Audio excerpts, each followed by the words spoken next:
Déjeme saludar al maestro Pepe Reveles, José Reveles, más de 50 años en el periodismo, a quien respetamos, admiramos y a quien le agradecemos que forme parte de esta mesa de seguridad nacional todos los martes. Querido Pepe, te saludo a la distancia. ¿Cómo estás? Encantado de saludarte y de estar aquí este martes con los compañeros Paco Cruz y con el licenciado César Gutiérrez Priego. Vamos a estar atentos a ver qué se sigue diciendo del Rancho Izaguirre, pero también vamos a hablar de las presentaciones en las Cortes el día de hoy del Viceroy, de Vicente Carrillo Fuentes, y mañana de Rafael Caro Quintero, a ver qué es lo que pasa, porque parece que no tienen otro final que la pena de muerte o la cadena perpetua. De gala hoy el maestro Pepe Reveles con su guayabera. El querido Paco Cruz también ya llegó, 47 años en el periodismo, autor de una larga lista de libros. Siempre le recomiendo sus dos más recientes, Las Damas del Poder y García Luna, El Señor de la Muerte. Orgullosamente miembro de esta familia sin censura. Querido Paco, gracias por estar. Vicente, ¿cómo estás? Buenos días, Pepe, buenos días. Fíjate, los temas que habla Pepe, que vamos a analizar, sí,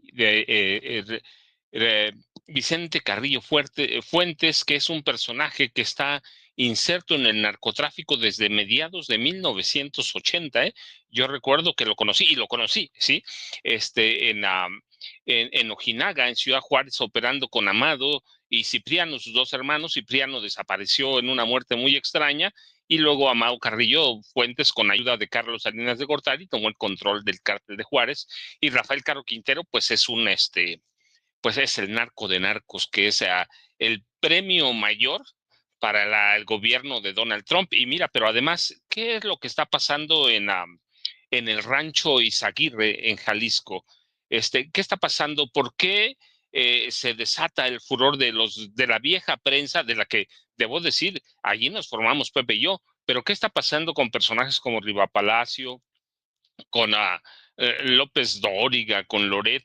¿Qué está pasando? Es que nos están queriendo tomar el pelo y confundir palabras como terrorismo o como necropolítica, de lo que Pepe sabe mucho, porque sabe, decía, aquí lo hemos anunciado, reciente presentó su libro Necropolítica y Narcogobierno. Entonces nos están queriendo tomar el pelo, y hay que aclarar muy bien qué está pasando en el rancho de Izaguirre, Vicente, después de las visitas, yo digo que sí fue un juego macabro el del fiscal del estado de Jalisco, invitar a grupos sociales y a las madres buscadoras a una hora antes de que llegaran los periodistas, pero además, lo dijimos, invitar primero a Televisa, lo dieron a conocer los youtubers ayer en la mañana, invitar primero a Televisa e invitar a Latinus de Carlos Loret de Mola y bueno, de Roberto Madrazo Pintado y de Silvano Aureoles. Así que hay un juego muy perverso, y además remover evidencia en una zona de crimen y tapar con cemento uno de los hoyos que habían escarbado, Vicente. Pero aquí estamos, Vicente, buenos días. Pepe, el licenciado, no sé si ya llegó, pero espero que llegue más al rato. Si no, aquí estamos Pepe y yo. Muchas gracias, Vicente. Gracias, Paco. Sí, ya llegó el abogado César Gutiérrez Priego, quien aparecerá en la boleta electoral el próximo 1 de junio y buscará ser ministro de la Suprema Corte de Justicia de la Nación, pero más importante, gran amigo de este espacio libre como el viento, a quien respetamos y admiramos y saludamos con mucho gusto. Querido César, ¿cómo estás? Muy bien, Vicente, ofrezco una disculpa que vengo en el vehículo, pero dada el que no tiene palabra el tráfico en la Ciudad de México, pues estamos unos minutos retrasados. Pero para evitar cualquier suspicacia, pues nos conectamos para que vean que aquí estamos al pie del cañón. Eso, mi querido César.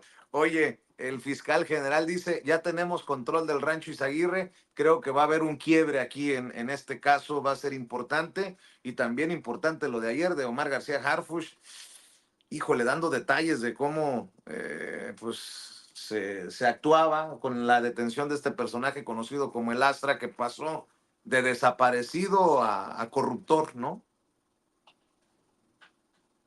Hay un punto que me parece muy relevante y que creo que Paco y Pepe lo entienden, lo analizan. Los resultados que ha dado este gobierno bajo el mando de la doctora Claudia Sheinbaum, el trabajo coordinado por parte del Gabinete de Seguridad y la transparencia con la que se ha dado a conocer tanto la información como todos estos datos de detenciones, decomisos y todo lo demás que ha existido, me parece que ha creado una contranarrativa de que para que no se pueda reconocer exactamente el gran trabajo que está realizando y que incluso en Estados Unidos han comentado que es el mejor inicio de sexenio que ellos han visto en 40 años de la relación bilateral que existe, pues me parece que va con toda la intención de no reconocer lo que sucede, porque todo esto se mezcla con temas de guerra de aranceles, obviamente lucha de poder político, el que vamos a tener un nuevo tratado de comercio con los Estados Unidos y con Canadá, pero precisamente también en la oposición que no quiere perder los pocos espacios que le quedan, y si sigue creciendo la popularidad y la aceptación del gobierno de la presidenta doctora Claudia Sheinbaum, pues imagínate, antes de que termine el sexenio, desaparecerían partidos históricos como el PRI y el PAN. Mi querido Pepe, ¿cómo ves pues el aseguramiento o el control del rancho ya por parte de la Fiscalía General de la República para que no haya dimes y diretes de que quién dijo, quién no dijo, quién hizo, quién no hizo? Y bueno, pues arrancamos por ahí, si te parece. Parece muy bien. Creo que es muy importante que ya finalmente se tome todo el control del lugar, del rancho, para evitar más especulaciones. Porque el solo permiso de que ingresara la prensa, que ingresaran los familiares, que ingresaran otras personas al rancho y pudieran pues contaminar las evidencias que había, le atrajo malos resultados a esta apertura que parecía una especie de transparencia, pero en realidad fue un descuido, me parece a mí, porque, por ejemplo, se limpiaron lugares en donde podría haber todavía alguna evidencia, desaparecieron de donde estaban todas las mochilas, los zapatos, la ropa, todas las huellas físicas de que hubo personas ahí, en lo que algunos llaman campo de exterminio, pero otros restringen a lo que es un campo de entrenamiento, ¿no? Por cierto, en este segundo caso está el propio Margaret Harfus, porque habla del campo de entrenamiento, incluso habla del modus operandi de ese rancho, que duraba un mes el entrenamiento de la gente y era acondicionamiento físico, luego manejo de armas, pero si alguno se oponía, se resistía, se veía flojo en el trabajo, era castigado pues a golpes, a tablazos. Ya no sigue hablando de que podrían haber sido liquidados, que es la narrativa que teníamos antes también, de que algunos eran liquidados si no se plegaban a los mandatos de un grupo como el Cártel Jalisco Nueva Generación, que desde que llegaban al rancho Izaguirre, los chavos tenían que depositar sus celulares, no se podían quedar con celulares, estaban incomunicados. También los vestían con uniformes y con botas especiales, lo que quiere decir que por eso también se entiende que hubiese mochilas, bolsas, ropa y otro tipo de objetos, ¿no? Entonces, él lo confirma, García Harfuch lo confirma y habla justamente de este modo de operar que pues da idea de que no sería el único lugar y la realidad está adelantándose ya, porque me encuentro con una noticia de que se encontró en el poblado Vega, que está a menos de 25 kilómetros de Rancho Izaguirre, se acaba de encontrar hace unas horas otro rancho de entrenamiento, lo cual parece lógico. También Tala es otro sitio que se menciona en las cercanías, todo un circuito, como escuché decir a una periodista y maestra del ITESO, Alejandra Guillén, dice que hay todo un circuito desaparecedor. O sea, un circuito de centros de entrenamiento en donde ingresan jóvenes y muchas veces ya no se sabe qué pasó con ellos. No habla de liquidación, no habla de muertes, pero habla de desaparición, porque ya en la misma conferencia de prensa de García Harfuch, él dijo que una vez entrenados un mes, los jóvenes eran enviados a diversos puntos, no del Estado nada más, sino del país, a reforzar las filas del Cártel Jalisco Nueva Generación, porque les daban entrenamiento de armas también, ¿no? Entonces, estamos hablando de que posiblemente se encuentren en otras entidades y no necesariamente liquidados o en alguna fosa o habiendo sido cremados en algún horno, sino simplemente no están porque los enviaron a otros lugares del país. Oye, Pepe, déjame preguntarte, ¿viste las imágenes? ¿Qué te parecieron? Las imágenes que te ha tocado ver de compañeros independientes alternativos que han publicado, que han soltado en redes sociales. ¿Alguna reacción sobre estas imágenes? Bueno, no sé, ¿a cuáles imágenes te refieres tú? ¿A las del rancho? A las del rancho, sí, perdón, Pepe. Bueno, hay pues un cambio en las fotos de los primeros días, en donde se veían todos los remanentes de la estancia de los jóvenes ahí. Ahora está todo limpio. Yo me imagino que pues tiene que haber alguna especie de cadena de custodia o no se respetó porque no aparecen las prendas y los tenis ya, ¿no? Por ejemplo. Y hay un cúmulo de información. Por ejemplo, me encontré con una narración en internet. Dice: yo fui instructor de los jóvenes del rancho Izaguirre. Es el testimonio de un individuo que estuvo en ese rancho y que también cuenta cómo es que operaba este asunto, ¿no? Y al final, ya lo había mencionado yo la semana pasada, pero no ha pasado nada.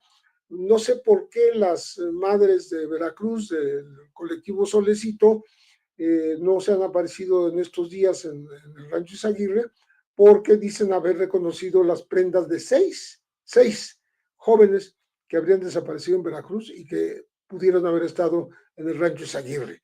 O sea, todo esto, en vez de despejar la situación y las dudas, lo que hacen es enredar todavía más el asunto, ¿no? Pero sí, todo se encamina a decir que era un centro de entrenamiento y que eventualmente pudo haber habido gente asesinada ahí, pero no era el lugar para, digamos, lo que llamaban un crematorio o un centro de exterminio, ¿no? Así es, Paco. Siguen apostándolo a esto del campo de exterminio, a pesar de que ya se determinó que era un campo de entrenamiento, de adiestramiento. Y bueno, no es lo mismo ni es igual, como dicen en el barrio, mi querido Paco. Mira, Vicente, Pepe, el licenciado César, un abrazote a donde vas manejando. Creo que después de la mañanera de esta mañana, escuchaste una reportera joven preguntando que nos digan cuál es la definición de terrorismo, y algunas diferencias con Estados Unidos. Y yo digo, sí hace falta clarificar todo, porque no son conceptos que se definan localmente, sino que hay leyes internacionales, organismos internacionales que lo han definido. Pero así que creo que hace falta partir de todo eso. ¿Qué es lo que ha faltado? A los viejos periodistas, lo insisto, a los periodistas corporativos, por intereses y por crear una narrativa golpista. Esa es la realidad. A jóvenes periodistas, porque están metidos en otra dinámica, sí, mostrar que no hubo un campo de exterminio, sin explicar nada, aunque lo dan a entender. Pero mira, la mejor definición la ha dado Pedro Miguel, que todo el mundo lo conoce prácticamente. Pedro Miguel dio una explicación en sus redes sociales y creo que esta, por lo menos lo de un campo de exterminio, hay que retomarla para que entendamos de dónde debemos partir. Lo que define, dice Pedro Miguel, si una instalación es o no un campo de exterminio, no es el número de homicidios. No es el número de homicidios que se hayan cometido en ella, sino el propósito para lo que fue establecido ese campo. Y el de Teuchitlán se creó para entrenar a sicarios. Eso creo que ya está muy claro. No para exterminarlos, que de pronto puede haber alguna ejecución, como ya lo dejó claro Omar Hamid García Harfuch. Dice, no para exterminarlos, aunque hayan asesinado allí a varios de ellos. Igual en las prisiones, se dispara contra los presos que intentan escapar, pero no significa que el objetivo principal de la cárcel sea para matar reclusos. A lo que puede verse, hay jóvenes que pueden pasar una noche o un mes, pero fueron a un campo de entrenamiento de sicarios. Y hay que respetar todo lo que se hace, pero hay que partir de esas definiciones que vimos, que estamos viendo, un campo de entrenamiento. Eso las autoridades lo reconocen. Exterminio no, porque no fue creado para eso, ni hay, ni era el objetivo. Y luego hay que definirle, te digo, de esta jovencita decía, ¿qué es el terrorismo? Vienen los manuales de organismos internacionales, violencia extrema y pública para intimidar o debilitar con objetivos políticos directos y precisos. Son situaciones que debemos entenderlas desde el momento que llegamos a la mañanera, por ejemplo. Yo digo, a veces el problema es que no estudiamos eso, y si alguien nos dice que es terrorismo, decimos, pues fue terrorismo. Si nos dicen que fue un campo de exterminio, pues fue un campo de exterminio, y no entendemos eso. Y luego hay que entender, y eso son lecciones de Pepe que vienen en necropolítica, ¿sí? La necropolítica y narcogobierno, que es la política basada en la idea de que para el poder unas vidas no tienen valor, otras sí. Entonces debemos partir de eso, y entonces entendemos lo que ha hecho el fiscal de Jalisco, que es esconder muchas pruebas, que es manipular en una especie de necropolítica, aprovechando de su poder y entendiendo que hay vidas que son sacrificables, pero que puede sacar algún filo de negocio para ocultar. Y yo lo digo, te lo dije ayer, yo insisto, el fiscal general de Jalisco está protegiendo a Enrique Alfaro Ramírez, está protegiendo a Pablo Lemus a Navarro, está evitando que se vincule a los dos, al exgobernador de Jalisco y al gobernador actual, al exgobernador Alfaro y al gobernador Lemus, está evitando que se les vincule con el cártel Jalisco Nueva Generación y la protección que ellos dos daban al Mencho. Uno primero como gobernador, el otro como alcalde de dos municipios, entre ellos Guadalajara, el otro era Zapopan,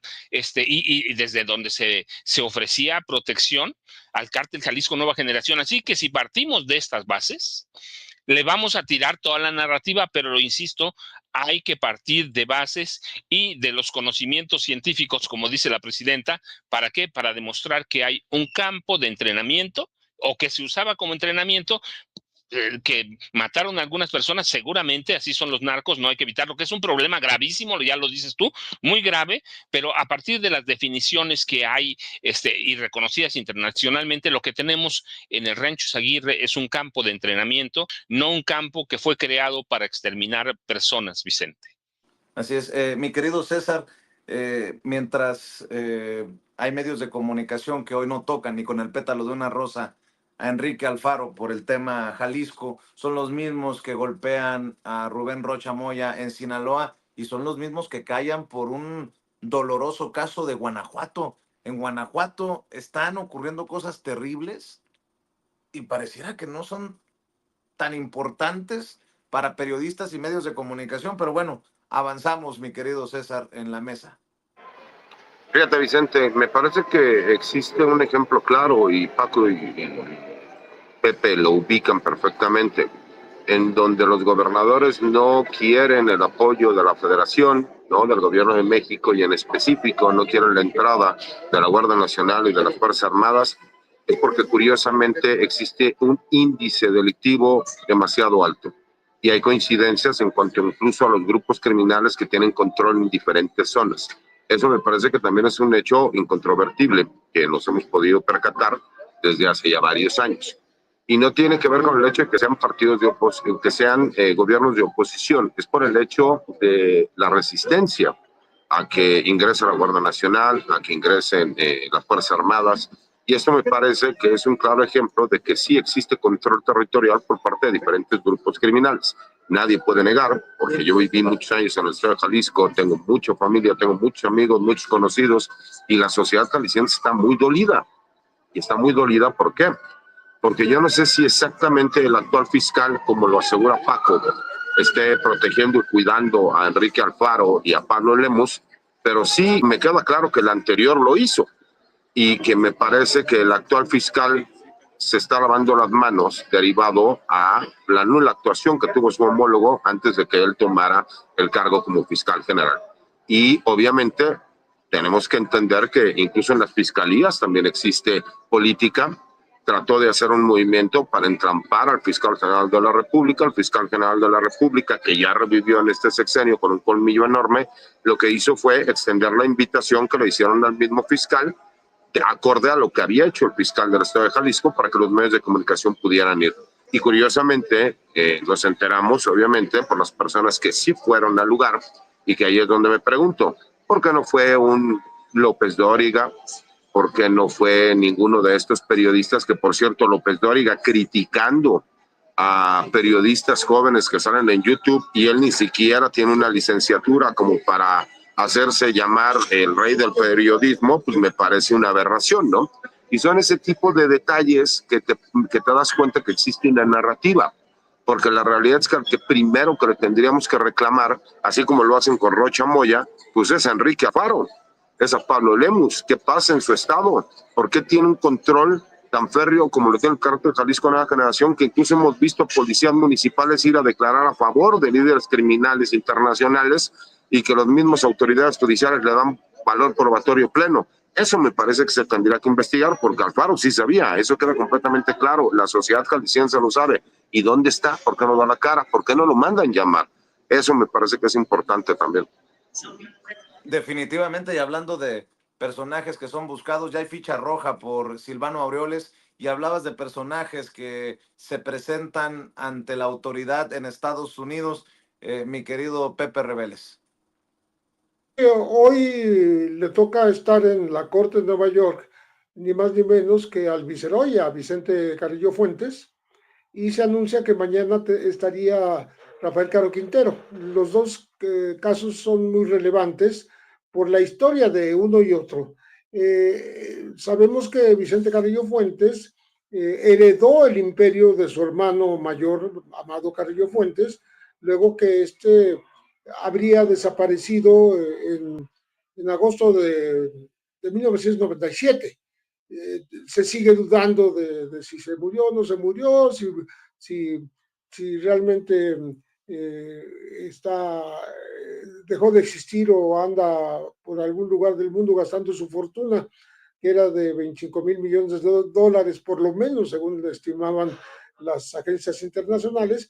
Pero bueno, él ya no está, y el viceroy fue el que heredó ese imperio. Hay que recordar que en esas épocas se empezaba a fraguar lo que después se llamaría el maxiproceso.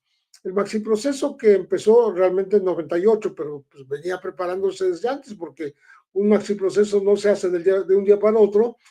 Ocurrió durante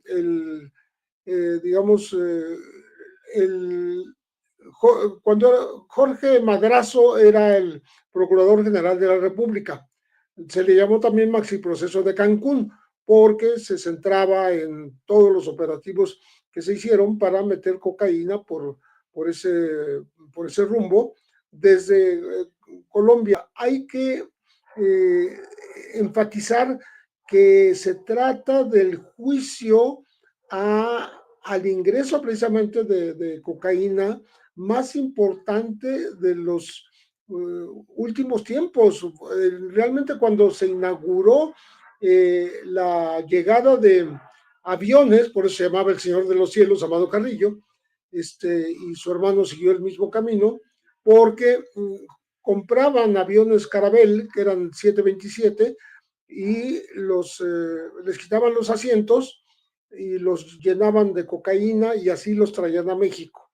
Eran aviones que no desechables, pero que no importaba si se rompían los trenes de aterrizaje cuando llegaban a tierra, porque rápidamente eran descargados. Nunca la autoridad llegó antes que los delincuentes a descargar esos aviones. Estamos hablando del sexenio de Salinas y después empezando el de Zedillo, y aterrizaban lo mismo en Lagos de Moreno, que por cierto es un aeropuerto que se construyó en tiempos de Salinas con pista internacional y curiosamente se cerró en 2000, no está operando. Ahora el gobernador, cuando era candidato, Pablo Lemus, y después como gobernador, ya prometió que lo va a poner en funcionamiento otra vez, sin explicar por qué lo cerraron. Pero aterrizaban ahí, aterrizaban en Baja California Sur, aterrizaban hasta en las carreteras de la costa de Hermosillo, estos aviones, y con toneladas y toneladas de cocaína, y eso es lo que se abordó en el tema del maxiproceso. También se abordó el asunto de la protección que habrían tenido por parte de militares, y ahí se mencionan nombres en el maxiproceso, y finalmente la historia terminó por darle la razón a lo que se anunciaba desde aquellos momentos del 98 y en adelante, porque ya en el 2000, bueno, 2 años después, eran acusados Francisco Quirós Hermosillo y Arturo Acosta Chaparro, los dos generales, de haber servido al Señor de los Cielos y haber traficado justamente ellos mismos, ¿no? Una primera acusación, después vino la otra acusación por homicidio calificado por haber operado los vuelos de la muerte. Al final quedaron impunes, se murieron 2 de ellos sin llegar a cumplir su condena por tráfico, que fue Quirós Hermosillo y el mayor Francisco Javier Barquín, y sabemos cómo Mario Arturo Acosta Chaparro, el general que había sido, le habían repuesto en sus cargos e incluso lo elevaron de rango a general de división después de ser general brigadier, cómo murió asesinado cuando estaba en las afueras de un taller donde componía su carro Mercedes-Benz por un par de motociclistas. Pero en fin, a lo que voy es que fue digamos, el juicio más grande que se haya hecho en la historia en México, el maxiproceso, precisamente por todo el inicio de la llegada de cocaína a México y a través de los aviones del Señor de los Cielos. De ahí vienen las acusaciones que tienen condenado al propio Vicente Carrillo Fuentes en México, primero por 28 años y después por otros 20, es decir, 48 años, pero sabemos que en Estados Unidos pues, puede ser cadena perpetua, puede ser pena de muerte, ¿no? Cualquiera de los dos, ¿no? De todas maneras, ellos son los máximos operadores de aquel tema, en donde estuvo también involucrado el que fue gobernador de Quintana Roo, Mario Villanueva Madrid, y que pasó 19 años en la cárcel, ¿eh? Entonces, no es cualquier cosa, es todo una investigación que, por cierto, dejó 40 órdenes de aprehensión sin ser ejecutadas, porque estaban ahí mencionados como culpables y había que capturar al Mayo Zambada, a Juan José Esparragosa, al Chapo Guzmán. Por supuesto, nunca ocurrió y el maxiproceso se terminó con esa impunidad por delante. Entonces, creo que es muy relevante por eso que veamos qué es lo que pasa si se resucitan algunos de estos casos en los Estados Unidos o porque sabemos que el Viceroy, como apodan a Vicente Carrillo, se declaró no culpable, como también se declaró no culpable Rafael Caro Quintero, que mañana comparece ante la autoridad, y él, pues el cargo esencial que le hacen, además de ser capo de capos del narcotráfico, es haber supuestamente secuestrado, torturado y asesinado a la gente de la DEA, Enrique Camarena. Entonces, pues vamos a esperar que se deriva de eso, si ellos van a hablar o no van a hablar, si México se pone en el banquillo de los acusados o simplemente se juzga a los que fueron capos en su momento, muy, muy importantes en México. Así es, querido Pepe. Mi querido Paco, también hay que decir que en Estados Unidos están ocurriendo cosas interesantes, ¿no? Estaba viendo casos en los que están presentando incluso canciones, corridos, narcocorridos, como les quiera llamar la gente, en casos judiciales, con esta admisión de uno de los muchachos estos que cantan este tipo de música en Estados Unidos. Bueno, pues se destapa otra situación ahí muy interesante. Y bueno, el tema que pone Pepe sobre la mesa de qué va a pasar con Rafael Caro Quintero mañana, pues es por demás de interés para propios y extraños, querido Paco. Mira, Vicente, Pepe, César. Bueno, primero, sí, César hace una observación y yo la quiero complementar. Luis Joaquín Méndez Ruiz, que fue fiscal general de Jalisco en el gobierno de Enrique Alfaro Ramírez, es claro que tenía muchos vínculos con el narcotráfico. Eso está documentado, ¿va? Lo mismo que los de Alfaro. Y el nuevo fiscal, que hay que decirlo, no es un desconocido, es parte del círculo primario de Enrique Alfaro Ramírez. En ese sexenio él fungió como uno de los fiscales jefe, les llamaban fiscales jefe para, para atender los delitos de narcotráfico, crimen organizado, secuestro, extorsión, delitos de alto impacto. Es decir, los dos fiscales, González de los Santos como Joaquín Méndez Ruiz, tienen muchos intereses en el grupo muy cercano a Enrique Alfaro Ramírez. Es decir, ninguno de los dos era desconocido y para mí los dos en este momento, con todas las evidencias que hay, pues están ahí metidos cuidando la imagen de su jefe.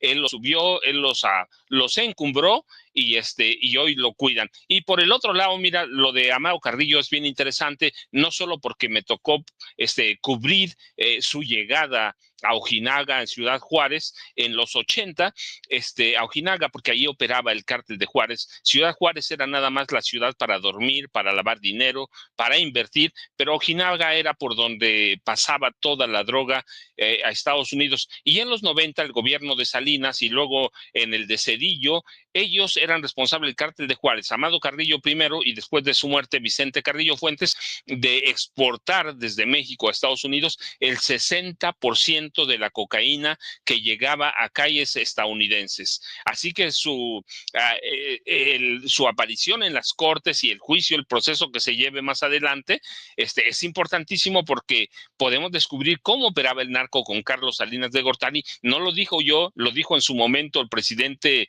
Miguel de la Madrid Hurtado a través de los Salinas, sobre todo a través de Raúl Salinas de Gortari. Y con Cedillo, bueno, pues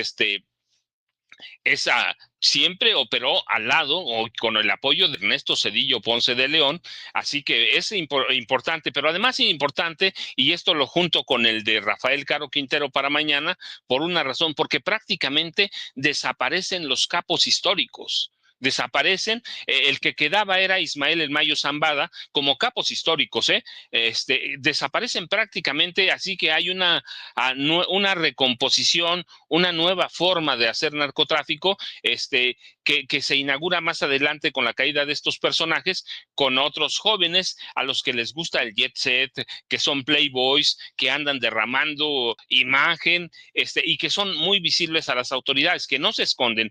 Todavía hasta Caro Quintero, Vicente Carrillo Fuentes, los capos pasaban o les gustaba pasar inadvertidos, aunque no tanto, pero pasaban inadvertidos. Pero con esto se acaba. Y queda, la gente luego me pregunta, pero ¿y Nemesio Ceguera Cervantes? No, no hay que recordar, no es un capo histórico, aunque es muy importante en el desarrollo del narcotráfico de este país. ¿Por qué? Pues porque es la creación de Genaro García Luna y de Felipe Calderón Hinojosa. Y yo digo, y ahí viene la protección de la Fiscalía de Jalisco con el nuevo, con el anterior.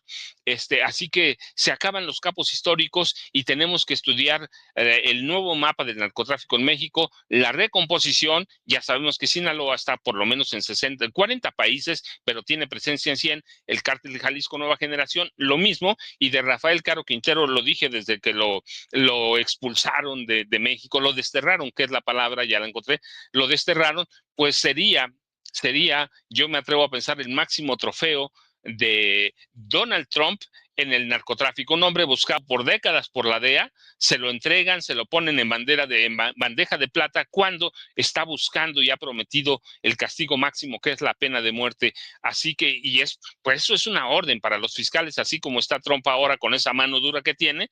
Y yo digo, yo esperaría que lo condenen a muerte y que lo presuma Donald Trump como su trofeo. Y el otro caso, mira, de los cantantes, hay historias de muchos, algunos están involucrados, otros no, pero más de uno ha ido a cantar con ellos, ¿va? Los contratan. Yo recuerdo mucho cuando el Cártel de Juárez contrataba a Juan Gabriel para que cantara, por ejemplo, en Nuevo Casas Grandes, ahí en Chihuahua, en 15 años, fiestas de 15 años.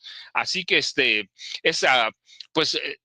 es una lección para que los artistas, pues yo digo, a veces los contratan, no saben a dónde van, pero otros sí se involucran abiertamente con los capos del narcotráfico, Vicente, César y Pepe. Así es.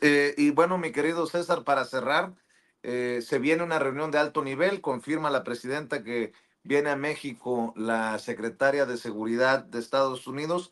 Cuando los números le dan la razón a Omar García Harfuch, a los secretarios de Marina, la Secretaría de la Defensa Nacional, a la propia presidenta, con la estrategia de seguridad, una disminución del 22% de homicidios en los primeros 6 meses de la presidenta Claudia Sheinbaum. Eso, pues podría ser muy fácil decirlo, pero es un logro importantísimo, pues que si bien no se le tiene que cacarear a Estados Unidos, se tienen que enterar de que lo que se está haciendo bien en México, y por eso también mencionar el respaldo amplio que tiene la presidenta abajo, no en el círculo rojo, no en el círculo de la prensa, el mediático, abajo, entre la gente. Mi querido César, tú cierras.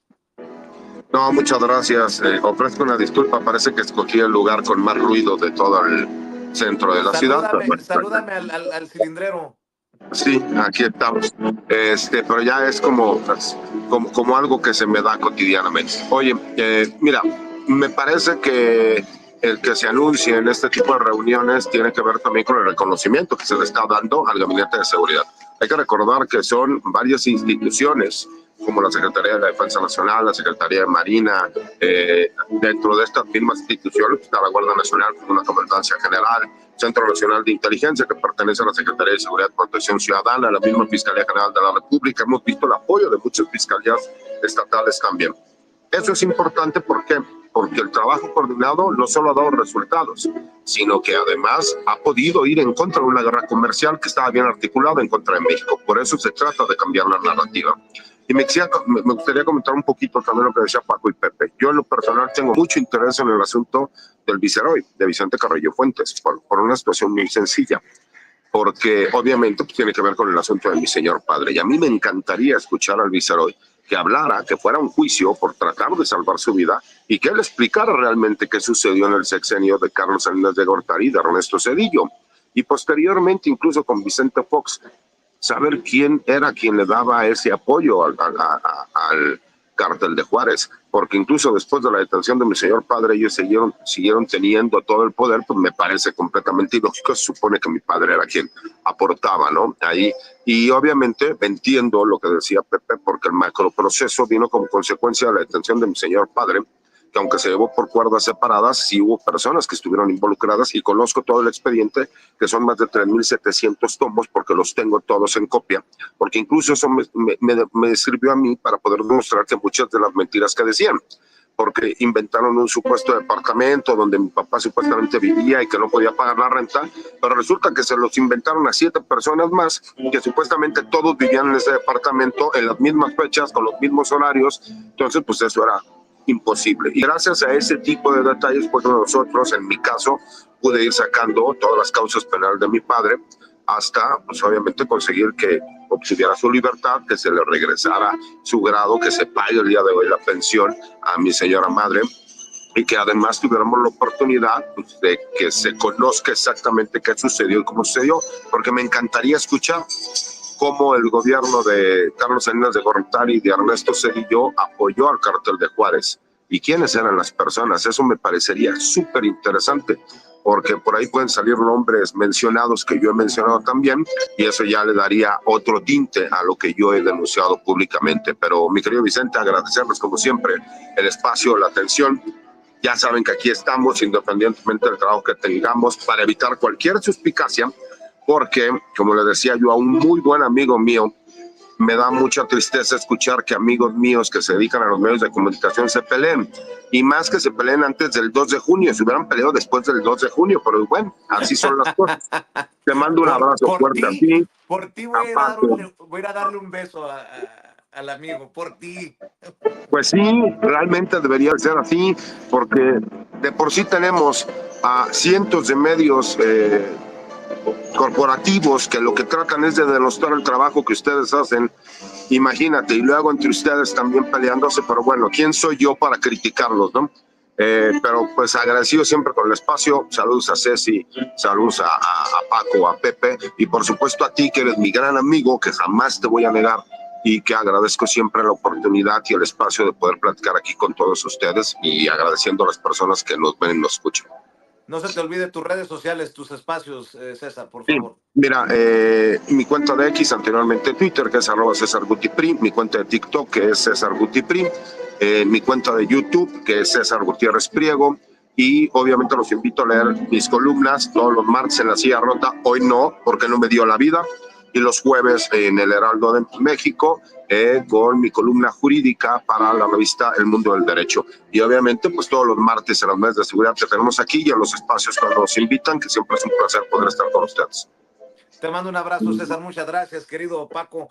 ¿Por qué Otro no cerramos de vuelta también a todos. invitando a las redes sociales, a tus redes sociales? Y yo sigo invitando a que busquen tus 2 más recientes libros, Las Damas del Poder y García Luna, El Señor de la Muerte, Paco Cruz. Vicente, pues yo te dejo un abrazote, a César ya sabes que es un placer, Pepe igual, y mira, nada más una observación, no, más bien no una observación, hay que escuchar con mucho cuidado a Luis Guillermo Hernández. Tú sabes lo que pienso de él, lo conozco desde 1997, para mí es uno de los mejores reporteros que tiene este país, con Pepe y algunos otros, pero es de los mejores, y cuando él habla de Canal 11 y la entrega a Salinas Pliego, tiene mucha razón, tiene mucha razón, y yo digo, cambiaron en Canal 11 para seguir igual. Primero cambian su barra de opinión, pero le entregan el control a Ricardo Benjamín Salinas Pliego. Yo, ya sabes, Vicente @Paco Cruz Jiménez en X, antes Twitter, Francisco Cruz Jiménez en Facebook. Nos vemos mañana. Muchas gracias, Pepe, muchas gracias, César. Así que aquí estamos, Vicente, muchas gracias. Gracias, maestro, muchas gracias. Y querido Pepe Rebeles, rebelde, no quiere entrarle a las redes sociales, y qué bueno. Pero seguimos nosotros hablando de su más reciente libro, del flamante Premio Nacional de Periodismo. Querido Pepe, Necropolítica y Narcogobierno, para que lo siga buscando la audiencia de Sin Censura, y agradecidos por iluminarnos con tu experiencia y con tu conocimiento en estos temas escabrosos, Pepe Rebeles. Pues muchísimas gracias, gran gusto estar con todos ustedes, y les mando un abrazo a los tres, a Paco, al Liceo César y a ti, Vicente, porque cada martes es un placer estar aquí con ustedes. Nos vemos el próximo martes, Pepe. Gracias, Paco. Gracias, Pepe. Gracias, César. Los maestros en esta mesa de todos los martes. Y déjenme saludar a Toño, porque se están quemando los frijoles y tiene que brincar la calle para ir